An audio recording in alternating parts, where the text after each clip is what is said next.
Guys ഞങ്ങൾ ഓക്സിജനിൽ വന്നതാണ്. നമ്മൾ റാന്നി ഷോറൂം ഓക്സിജൻ ഷോറൂമിൽ കണ്ടിട്ട് ഫോൺ നോക്കുവാണ്. നമ്മളെപ്പോഴും ഓക്സിജനാണ് ഫസ്റ്റ് ഓപ്ഷൻ വെക്കുന്നത്. നല്ല കസ്റ്റമർ. അമ്മ ട്രാവലൊക്കെ ചെയ്ത് വന്നതിൻ്റെ ക്ഷീണത്തിൽ ഇങ്ങനെ ഇരിക്കുകയാണ്. അങ്ങനെയൊന്നും പറ്റിയിട്ടില്ല. നിങ്ങൾക്കാണെങ്കിലും ഓക്സിജനിൽ വന്നോളൂ കേട്ടോ. എത്രയാണെങ്കിലും നല്ല ഒരു കസ്റ്റമർ ഫ്രണ്ട്ലി.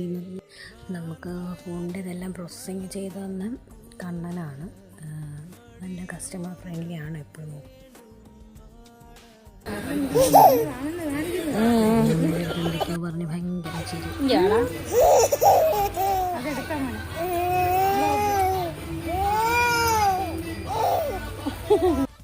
അങ്ങനെ ഇതാണ് അമ്മയ്ക്ക് എടുത്ത ഫോൺ. കുറേ നാളായിട്ട് ഇങ്ങനെ വേണമെന്ന് പറഞ്ഞിരിക്കുമായിരുന്നു. ഇപ്പം പിടിച്ച പിടിയാലെ നമ്മൾ എടുത്തിട്ടുണ്ട്.